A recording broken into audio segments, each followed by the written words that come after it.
and welcome to the Roundtable discussion on children belonging to national and ethnic minorities. And thank you for joining us. My name is Katarzyna Zombory, and I'm a senior researcher at the Central European Academy. And I'm also a Polish person living in Hungary, and that makes me a member of the Polish community here in Budapest. But more importantly, I'm a mother of 7-year-old twins who are being brought up in bicultural, bilingual environment. And from their experience, I know how challenging it can be for a child and for the child's parents as well to have a different cultural background than the rest of the rest of the society. I'm very honored and delighted to be able to moderate this roundtable discussion. And I would like to begin with an introduction of our dear panelists. So if you agree, I will start with the alphabetical order with Madam Urszula Łączyńska, who is a Polish pedagogue who has worked as a math teacher for primary and secondary schools, and also as methodological advisor for teachers. She has worked as a civil servant in the Ministry of National Education, as well as inspector for the European schools. She also was a coordinator of the project called Flying Clinic, within which she conducted research on developmental and language functions of pupils from Polish schools abroad. And during 3 years, they examined more than 1,600 pupils. András Pári is the head of the research at the Maria Kopp Institute for Demography and Families, and he's also an assistant professor at the Institute of Sociology at Pázmány Péter Catholic University in Budapest. He holds a master's degree in law and also in sociology. And currently he's a PhD student at the doctoral school at the University of Pécs. His main fields of research are family sociology, twin demography, the study of the living conditions and sociological characteristics of twin families. And Anna Radina is an assistant professor at the Family Law Department at the University of Split in Croatia. She holds a PhD degree from the University of Zagreb, where she defended her doctoral dissertation entitled The Right of the Child to Freedom of Religion. She teaches family law, as well as the law of adoption, European family law, a child in legal reality, rights of persons with disabilities. Her research focuses on children's rights, in particular the child's right to a healthy environment, and different aspects of the child's right to family life and privacy. And Iván Sörös works at the Ministry of Interior of Hungary. For 10 years, he has been the head of the Child Chance Department of the Deputy State Secretariat for Social Inclusion. His department is responsible for planning and regulating programs and services for socially disadvantaged children and Roma children as well.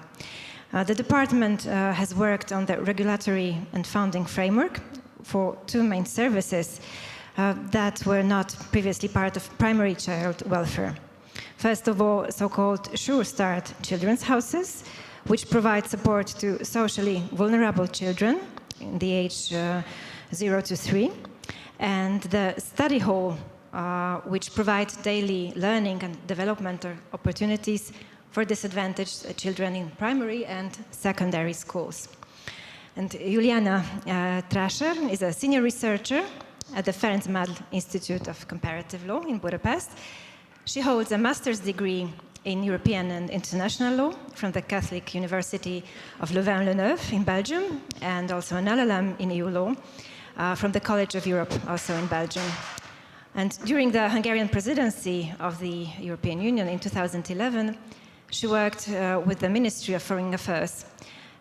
She was responsible for the drafting of the presidency conclusions on the EU framework for Roma integration strategies, a document later endorsed by the European Council. She has kept an interest ever since on Roma integration, early childhood education and care. So once again, welcome and thank you for your presence. Today we are talking about children belonging to national and ethnic minorities. Well, this notion, the notion of national or ethnic minority, I must say, is a predominantly legal concept. And there is an ongoing debate about the criteria of recognizing given ethnic or social group as national or ethnic minority. But without going into lengthy legal debates, I would simply propose that today we talk about children who grew up with different cultural background than the majority, than the rest of the society in the country where the children live on a permanent basis. In that sense, that also includes children from diasporas who are not officially recognized as minorities, and of course Roma children as well, who belong to a numerous ethnic minority in need of special attention in many, many Central European countries. So also, as a kind of starter, I would like to emphasize that children belonging to national and ethnic minorities have exactly the same rights as all other persons. However, due to their special condition as children and as persons belonging to a minority, they require some kind of complementary protection, special measures in order to be able to fully enjoy their rights, including, of course, their cultural rights.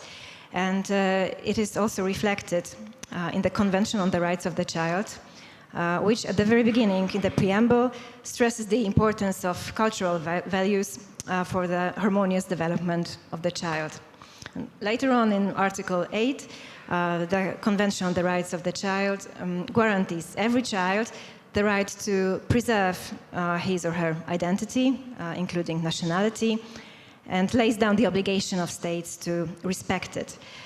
But most importantly, Article 30 of the Convention on the Rights of the Child lays down the cultural rights for children belonging to national minorities. It declares that in all those states where ethnic, religious, or linguistic minorities exist, children belonging to such minorities cannot be denied the right to enjoy their own culture, to practice or profess their religion, and to use their own language. And today, during the next 40 or 50 minutes that we have left, we are going to focus on the practical aspects connected to the implementation, the realization of children's rights, the rights of children belonging to national or ethnic minorities. Therefore, I would like to ask all of you, my dear experts, what is, according to your expertise, according to your research and profession, what are the main challenges connected to the protection of children belonging to national or ethnic minorities? Do you think they need special attention, special protection from the state, from the family, from the school? So, if I may, I would like to start with Iván Sörös. Thank you very much. Can you hear me? Yes. To start with the challenges, that was the second part of the question. The second part of the question is quite simple to answer. Is yes, they need special attention. But why? I think the answer is in the challenges. So what challenges the Roma children face today? I don't know how many of you were here yesterday and listened to the presentation of the Deputy Ombudsman of Erzsébet Sándor Szalai, and she mentioned a lot of challenges and lot of things that we need to talk about and examine. But there are, I think, three big things, three important things: the education, housing, and health issues. That's a really important challenges in terms of Roma people. It's really important to mention that the Roma people in Hungary and in other countries as well are a really diverse community. It's not just one single community, not just with simple one challenges, with many challenges as well. So in terms of social conditions, education level, cultural background, language using languages, they are really different and they are diverse national minorities. When just collected the data, I just watched 3 basic documents important to our work. One is a fundamental right agency report. I just watched and went through the World Bank report on Roma integration that has been research on 3 or 4 European countries, including Hungary, and of course the Hungarian social inclusion strategy. And if we go through just a chapter of these documents, we see the key challenges is education, to finish the elementary school, secondary school, reach a university degree, question of housing segregation, question of educational segregation. And I would like to add 3 more challenges, which was really important. One is the territorial differences in Hungary. We have regions, we have micro-regions. This different micro-region has different characteristics in terms of infrastructural development, cultural development, and social development. And if we go to Borsod County, which is a north and north and east part of the Hungary, we have a lot of disadvantaged micro-region. Just 2 weeks before this time, we held a conference in the Ministry of Interior, and there was a presentation from the Lechner Knowledge Center, and showed us a really important picture of Hungary. And the picture shows that how many minutes it takes from one village to reach at least 20,000 people in a city. I mean, so to reach one city with 20,000 people, it's not easy. So there are villages that can be reached by bus or car quite easily, but there are villages that cannot be reached really easily, or maybe it takes 1 or 2 hours. So it is a question of how to reach services, basic services, educational services, social services, health services. That's the one reason. And then another 2 things I would like to mention is the question of professionals, the question of lack of professionals. I mean, what we see that there are less and less professionals who can support these, let's say, programs, educational programs on Roma people and social workers. It's quite challenging. And the 3rd one that I would like to mention is a digital ecosystem that we are in now. So everybody in this room use digital technologies. Maybe we pay something through our phones. Maybe we reach public services through our digital devices. So I think it's really important to speak about or just face with the challenges that Roma people have in this case. That we just remember what was our experience during the pandemic. It was not easy to reach the education system from home because there is no electricity, there is no digital devices, the professional who can help these communities. So I think I'm just finish here now and pass the floor. Thank you. Thank you very much, Iván, and I would like to ask the same question to Júlia. Thank you. Okay, so thank you. Thank you also for the question, but before entering into details regarding the main challenges, I would add maybe the context of who do we speak about when we think about the children belonging to national and ethnic minority? There could be different groups who we could identify. Roma children would be definitely a very important group in Hungary, in our Central European region, but also we can think about the newly immigrant country, I mean those countries to which the Roma immigrated in the later decades, for instance, Italy, Spain, or the United Kingdom, but also we can find larger Roma communities elsewhere as well.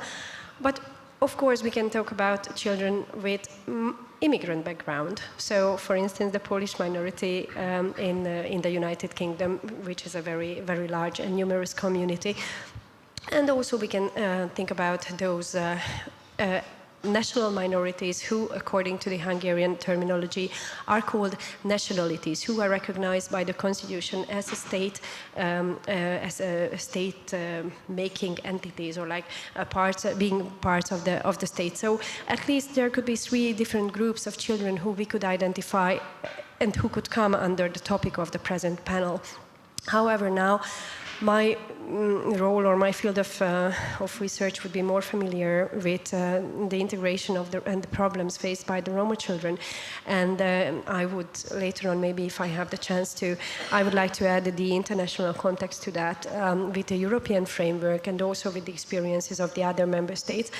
And now really to get to the point of the challenges, I think it would be adequate to quote some of those institutions that have been named by Iván as well previously, namely, for instance, the Fundamental Rights Agency, which is regularly making surveys and reports about the situation of Roma children and what kind of challenges do they face. The latest of their reports is dated from 2021, and compared to the previous report, it doesn't show lots of advancement in the situation of the Roma communities. And it is not only focusing on children. I mean, the report, the survey, it is also looking at the employment opportunities and the classical anti-Gypsyism and anti-discrimination patterns and symptoms. But now just getting to the children, what would Roma children experience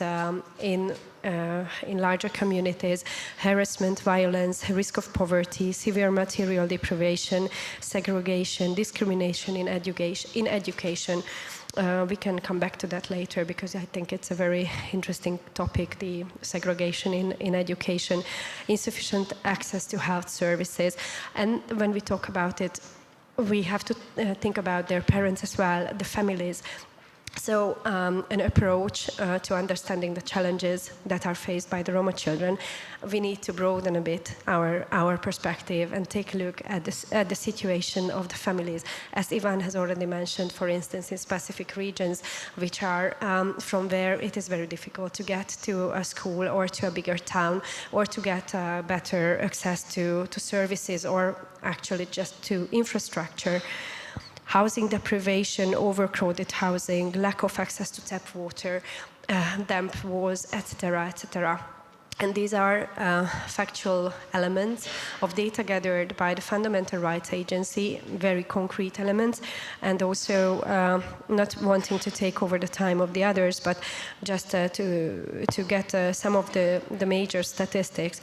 For instance, on average in the European Union, 83% of the Roma children live in households at risk of poverty.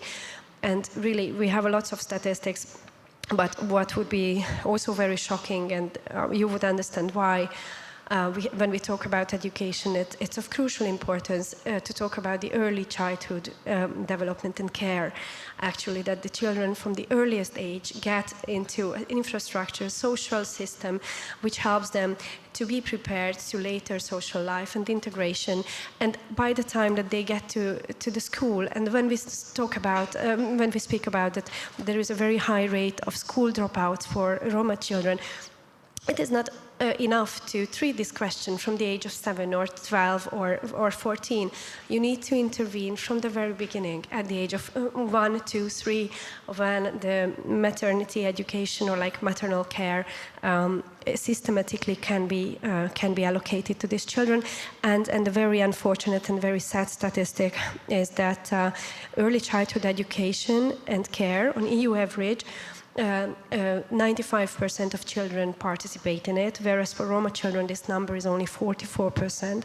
So you can see that patterns and pathways of maybe later segregation or school failures can be traced back to very early stage. So this is my concluding remarks. Okay. Thank you very much. And now Anna, if I may ask you the same. Thank you very much. I would say that in Croatia there are two most significant and most recurrent issues faced by children belonging to minorities. I would just like to first say that in Croatia we have 22 national minorities. They're actually all stated in the constitution. And according to the last census conducted in 2021, the largest minority was Serbian, and Roma were on the third place. And those two biggest challenges actually concern Roma children and children of Serbian nationality. As for Roma children, I would just add to what my colleague said. The key challenge is actually their inclusion in the education system, but especially on at the preschool level. In Croatia, barely over 30% of Roma children are included in the preschool education, while on the level of the general population, that average is over 80%. And that actually generates further problems, which in the end result in Roma children achieving lower levels of education in general. Also, approximately 30% of Roma children repeat already the first grade of primary school because they're not being included in the preschool education results in lack of command of the Croatian language. And that creates a problem with regard to their integration with other children. And this lack of command of the Croatian language is most often, not the only reason, but most often the reason for having in a lot of elementary schools Roma-only classes, even though back in 2010 European Court of Human Rights decided that it's a discriminatory practice. However, it is still being done in some schools in Croatia.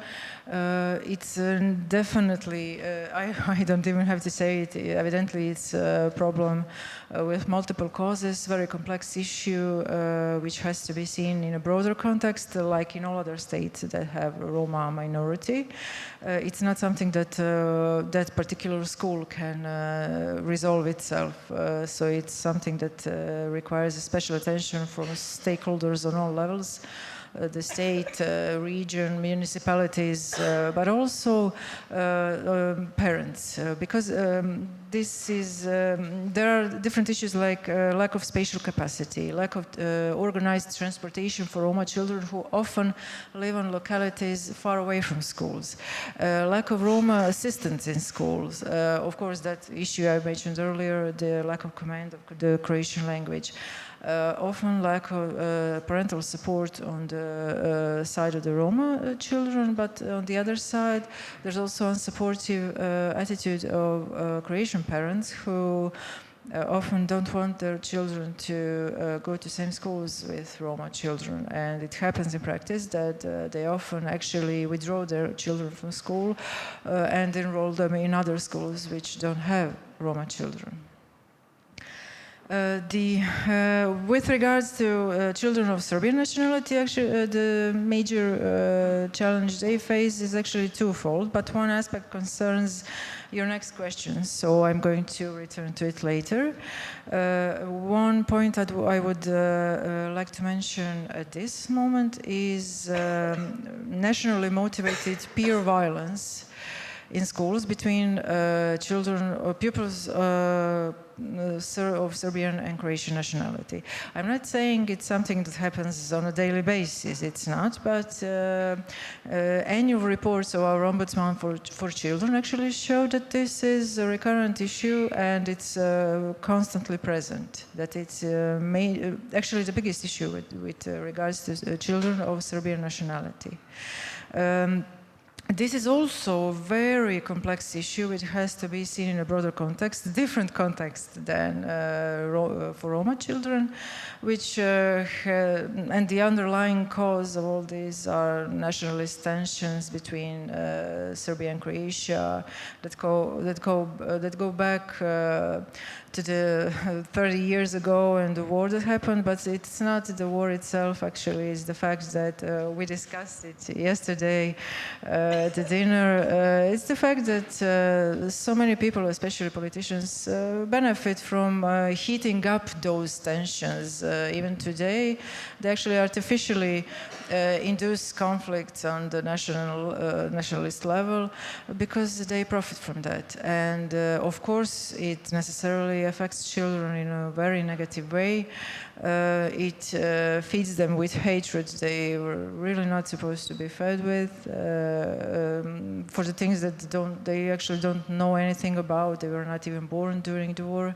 But that destruction of the primary social connections between the two nations and the constant intolerance necessarily deprives the children of the sense for multiculturalism and coexistence. And because of their ethnicity, children, both Croats and Serbs, actually are often isolated, stigmatized, and even physically attacked, as you can see. This is also definitely an issue that requires special attention. Okay, thank you. And András, would you like to share with us your thoughts about your perspective and your research, what it shows as far as the challenges are concerned for the children from minorities? Yes, thank you very much. So what are the main challenges? I totally agree with Iván and Julia and of course Anna. I found the same statistics, so I can join to Júlianna. And I think that in Hungary, not just a minority question in living in a Roma society or living in a Roma family, but the standard of living and the life event is very important. And therefore, this makes the children to live in a minority. We can see, if we look back to the past 3 years, we see the pandemic and this big inflation, and that caused the standard of living unstable, and that's a very big problem, not only in minorities, but the whole society. That's what I see through the social researches.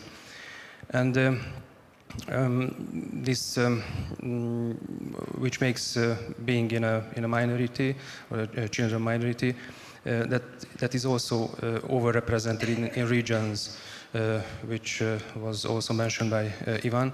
There are different parts in Hungary where there are a big, where the unemployment rate is very big. And we can see not only minorities, but from the major population, a lot of families. So the job opportunities is a very big problem, as I can see from the researches. And access to the education, this was also mentioned, and I found the same statistics. But the participation in the education, secondary education and university education, we can see different statistics among Roma and other minorities in Hungary. And one personal comment, living in a large family, I have 4 children, so I know that, and as far as we can see from the statistics, Roma families are bigger. They have more children than the average. And I can see, being a father of 4, that's an advantage. That could be an advantage to live in a big family, because the great challenge, that's a great challenge also, and that gives a lot of positive attitudes for these families, and that's a positive attitude, I think. Thank you very much. And how about you, Urszula? Would you like to share your opinion? Thank you for giving me the floor. First of all, I would like to stress that I do agree with answers given by my colleagues, and I don't want to repeat to avoid any repetition. Only I would like to add something what hasn't mentioned so far from a pedagogical and social point of view. From my perspective, the most important challenge for children who arrived from abroad is to establish social contact with peers. It is not easy for them because majority of new arrival don't speak in a language of the host country, or this level is very low, very poor. It causes that they have difficulties at school, they don't understand teacher, they feel lost because they don't want what are their obligations at schools and what they supposed to do at their task. Not only language is an obstacle, but also they don't know the culture of the host country, they don't know tradition, they don't know history. Everything creates a huge obstacle a huge challenge for children who arrived to the host country. In my opinion, it should be taken immediately action by the schools, generally speaking, by schools, by local authorities to integrate those children in the local environment and organize additional language courses because it will help our children to find their own place in the community and it will enable them to communicate much easier with their peers. Thank you. Thank you, and thank you all for your answers. It was very interesting to listen to them, and many of you mentioned the use of language as a challenge. Well, the truth is that language is the most obvious manifestation of one's identity, also cultural and national identity. And as we know, the protection of language rights is one of the most sensitive issues for national minorities. Some of you may be aware of the struggle, for example, of the Polish minority in Lithuania for the language rights, or the issue of the language rights of the Hungarian minority in Ukraine. So we can give many examples. But I was just wondering, Anna, you mentioned that in Croatia there are as many as 22 officially recognized minorities. So I have a question. Do all these minorities, children from all these minorities, do they have the possibility to learn the minority language in public schools or to receive instruction in the language of minority in public schools? How is it? In Croatia, actually, education in the language and the script of national minorities is a constituent part of the whole regular education system. Actually, persons belonging to national minorities exercise their right to education in their language and script according to the constitution. We also have a constitutional act on the rights of national minorities, and we also have an act on education in the language of script and script of national minorities. So I'm going to start by saying what models of education we have, but it all sounds nice on the paper. When we see it on the paper, there are of course some practical issues with regards to that. On a preschool level, these education programs can be taught in the language and script of a national minority or bilingually. They can be implemented in special preschool institutions which are established for a particular minority, or in educational groups attended by children of a particular minority within a Croatian kindergarten or other institution. Always, if it's a preschool education that is conducted in the language and script of that national minority, at least 10 hours per week per educational group. The teaching includes Croatian language, and bilingual programs are equally implemented in the Croatian language and the mother tongue of the minority.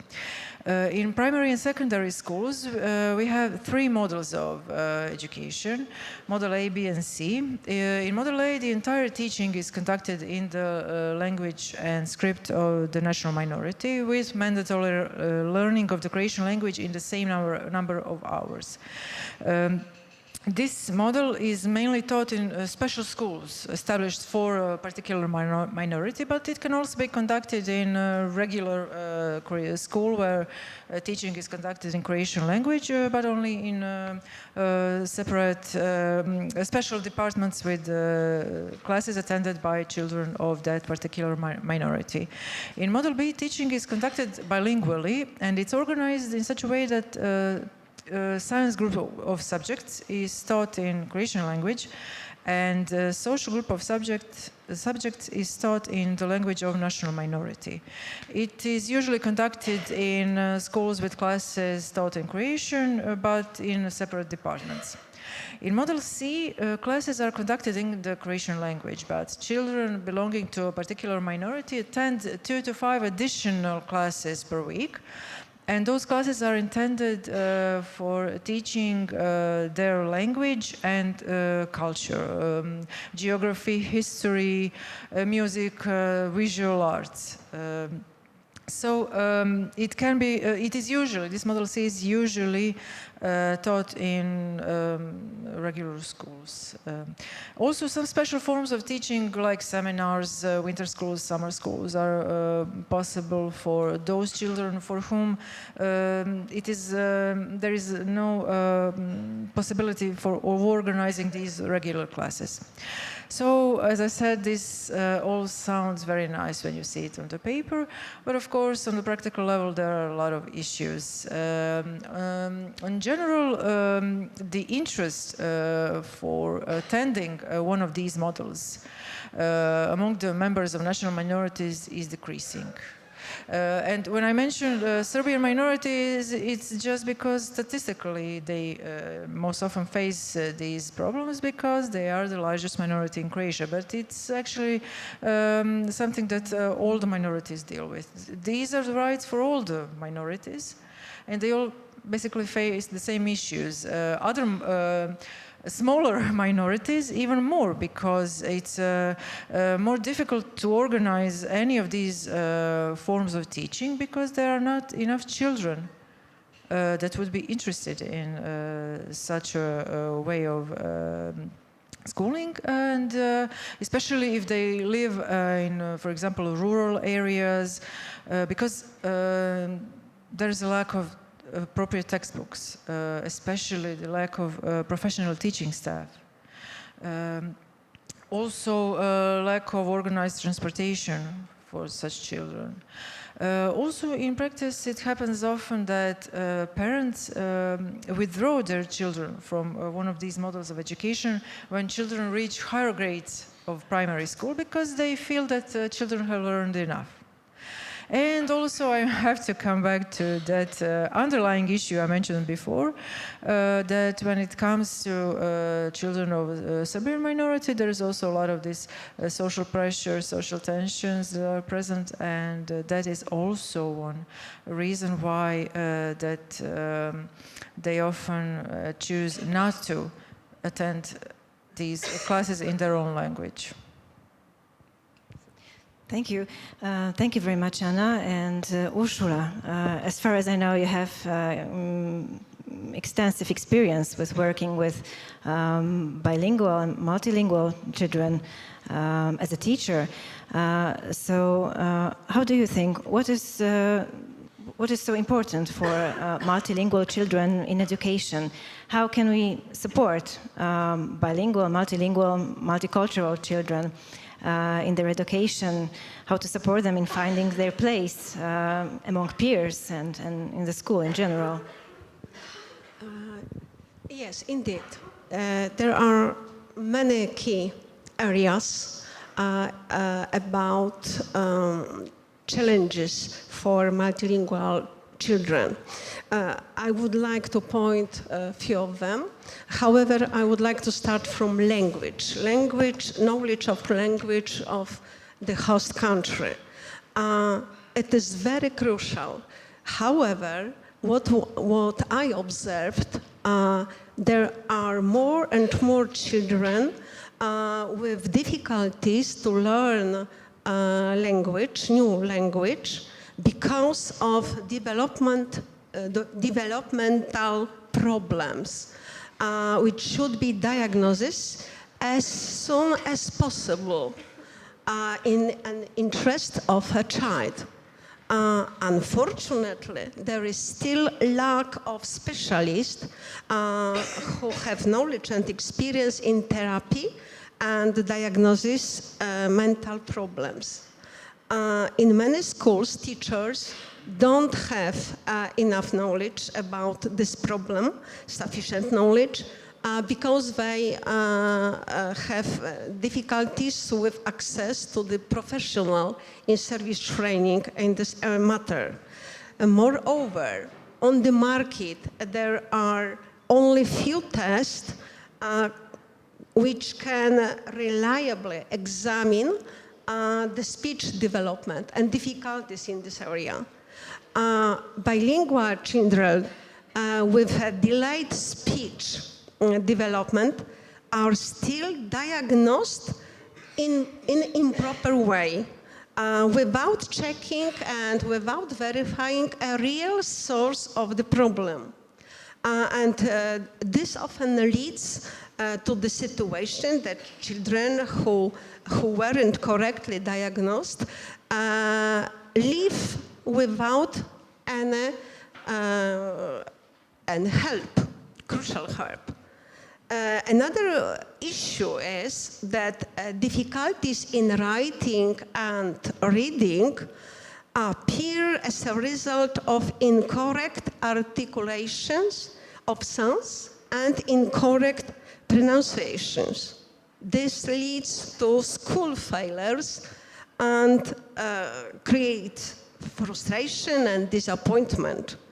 A child is not an active pupil at school. A child doesn't participate together with the group in activities because everything is too difficult for such a child. And he or she doesn't understand the teacher. Social problems, another issue.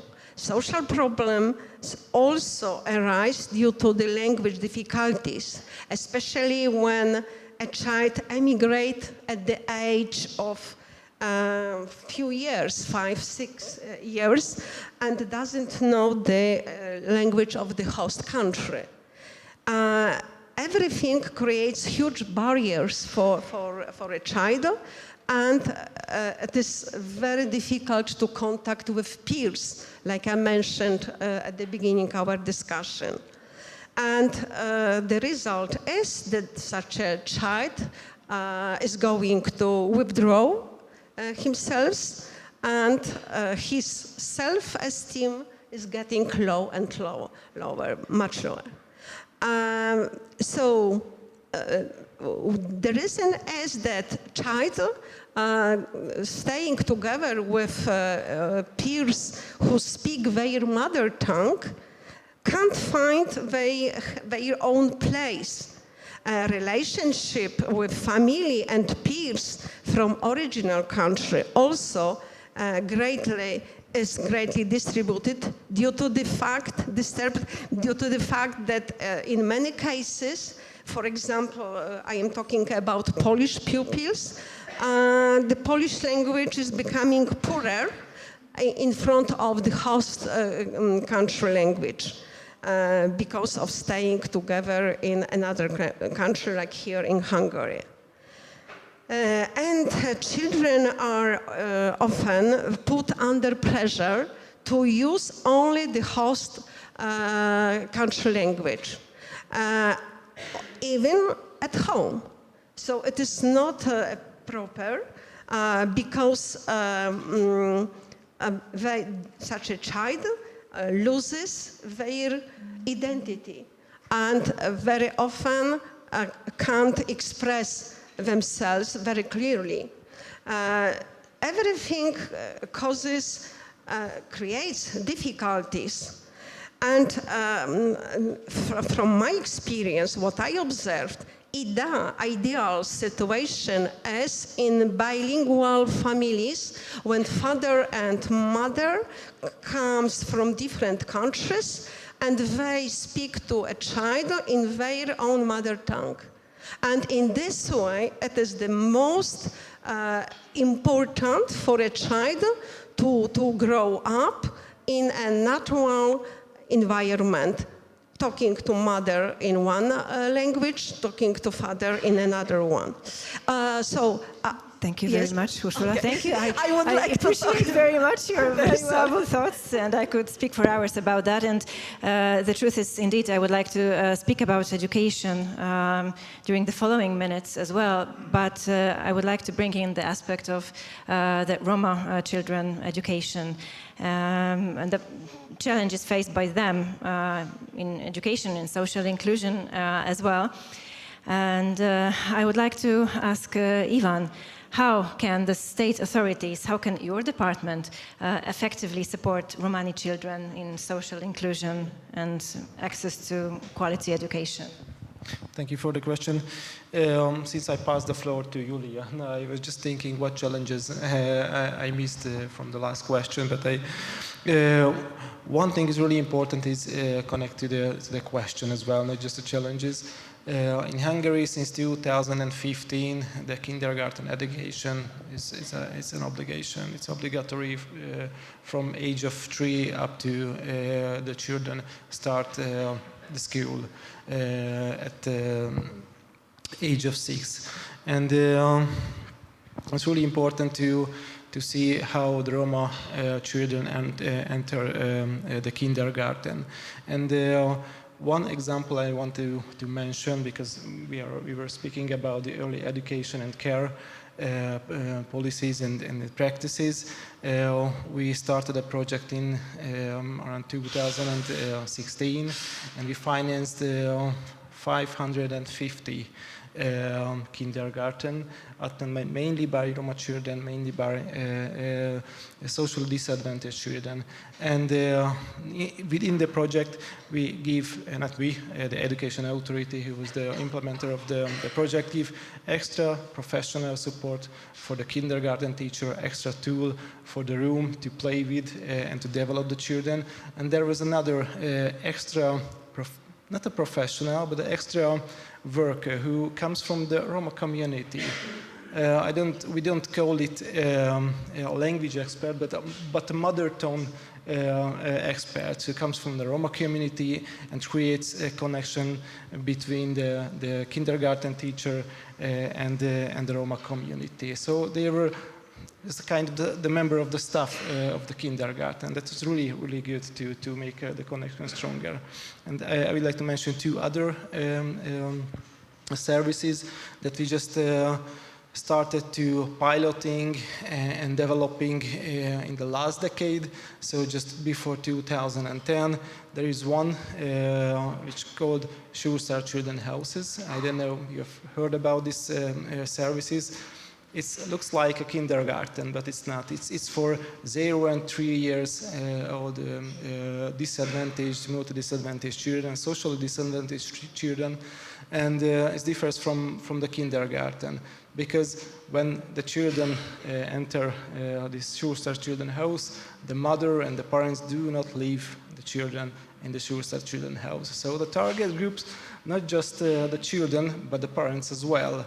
And it provides, it's a kind of transfer skills for family and planning, helps pregnant mothers before giving birth, provides advice to the parents, used together with the parents, as I mentioned.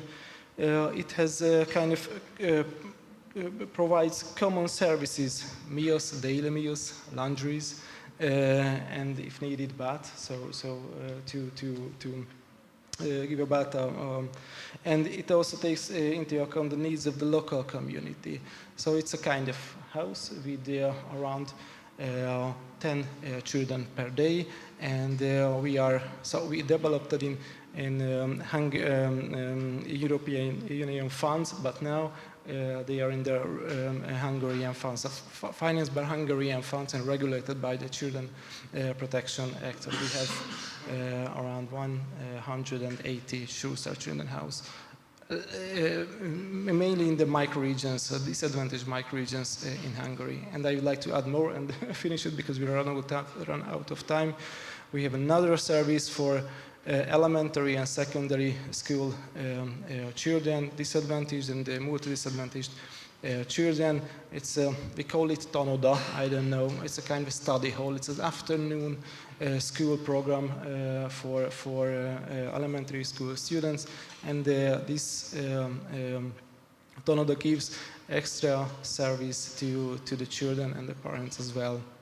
They learn together with the children on everyday basis. They give meal on everyday basis and gives the child and the students extra cultural and other activities.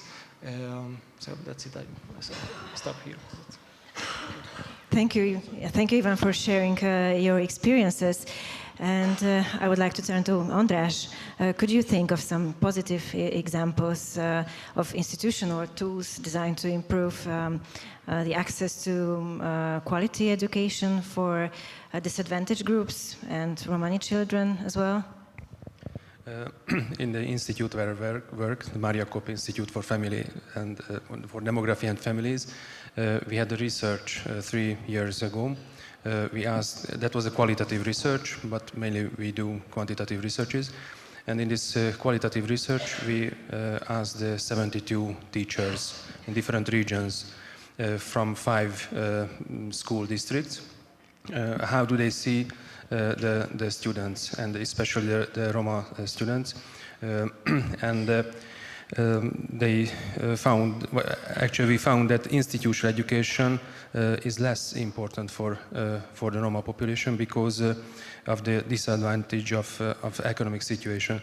So I can just refer to my first comment that the standard of living, the life event, the social background is very important. And which is important, and I think it's positive that the quality of teachers' work and the family background has a great effect on the children's performance in the school. So if these 2 effects is okay, then the children's performance in the school is going to be okay. And we had another big research called Hungaro study, and that was established by Maria Kopp almost more than 20 years ago, in 1988. That was the first Hungaro study. And we did a 6th wave of this study, and we asked a lot of questions, but which is important and regarding at this roundtable is that we asked the Hungarians and the Roma persons also what do they think of the Hungarianness, the Hungarian loyalty, and we found that there is no difference between the minorities and between the major population. So being a Hungarian or living in this country is not this kind of question. So I think it's a positive research, and sometimes, or not sometimes, a lot of times we can't hear this from the media, and that's not proactive. Thank you for this positive message. And Julia, what is the role of the EU Roma strategic framework in that field, in supporting Roma children in education, social inclusion? Okay, thank you for this question. As I mentioned, I add the international or the more horizontal approach to this question, and I have been personally also involved in the preparation works which have really made it or put it on the agenda of the European Union that the member states need to tackle systematically and need to adopt national reports or national measures and set of national measures in order to improve really the social economic situation of the Roma. But in this regard, we have a very fortunate development during the last decade, because compared to the 2010 EU Roma framework, when the EU invited for the first time the member states to develop their own strategies in 4 specific fields: the education, employment, housing, and healthcare. Then the EU's approach was really a social economic inclusion, and it was put in the framework of the European 2020 semester, which was basically an economical governance tool, and which aimed at a better competitiveness of the European Union, was basically thinking that if the employment situation of those marginalized communities will improve, then it will be good for the whole EU. That's in a way, it's a very positive, but it's a very simplistic approach, because as we have seen, a situation of Roma children and their families cannot be solely regarded from an employment perspective or from a competitiveness perspective, and therefore the new EU Roma strategic framework, which has been adopted in 2021, moved forward and added horizontal principles to this approach, which are the inclusivity, the equality, and the participation. And based on this new approach, member states have adopted their own targets and their own report, and from those member states where there are bigger or like a bigger number Roma communities are living, more ambitious targets were expected, and so did Hungary as well adopted its targets. And not to our big surprise, education was that field, that specific field where most of the member states took on the most of the commitments, because they really consider that from the very early age, it's my, I don't know, fixation, but really from the very early age, when you need to get an action in order to really help the career and the life perspective of the children. And there would be just one specific issue that I would like to add, which we could say that it is specific to our region. That is that in most cases, or like in very often, for instance, in Romania, Slovakia, Czechia, and in Hungary, Roma children, for their if they have a different behavioral pattern or aggression or kind of disorder or like a lack of attention to focus on the school material, even from a very early age, they are very often diagnosed to be special needs children, special needs education children. But it's very interesting that it is actually, I was not familiar with it until recently, but this is not a phenomenon which touches upon those countries where Roma communities are present in very large numbers. But for instance, in the United Kingdom, they have very specific programs.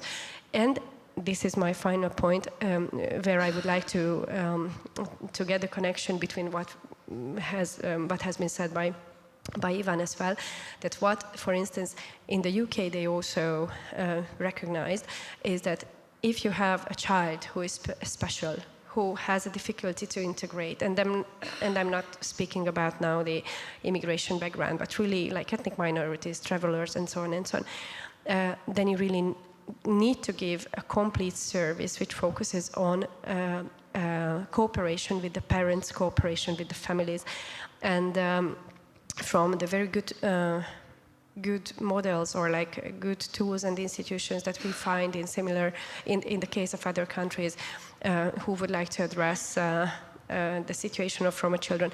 We very often find, for instance, the use of Roma mediators that you have mentioned that we use in Hungary as well.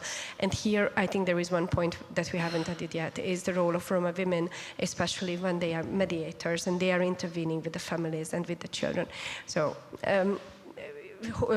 to sum it up, the EU doesn't have a lot to do in this field, but really the most important role of the EU is to put the question on the agenda and help the member states to frame better their policies and to monitor and follow up. Thank you, Julia. And I'm afraid we have arrived at the end of our discussion. To conclude, I think we can all agree that children from national and ethnic minorities do need special attention because they are very special, as Julia said a couple of minutes ago. They have very special cultural legacy, cultural background, which forms inherent part of their identity, and these children have every right to preserve and develop their identity. However, this distinct cultural legacy, cultural identity, faces them with challenges unknown to other children, to children from the majority. And that affects their emotional, intellectual development, also their prospects for a future, and puts them on the quest to discover their own cultural identity and themselves. I think that the Central European countries provide us with many positive examples of minority protection and integrated approach. But they also remind us that there is always room and need for improvement. And with that, I would like to thank our panelists for their contributions, for a very inspiring discussion and exchange of experiences. And I would like to thank you for your attention.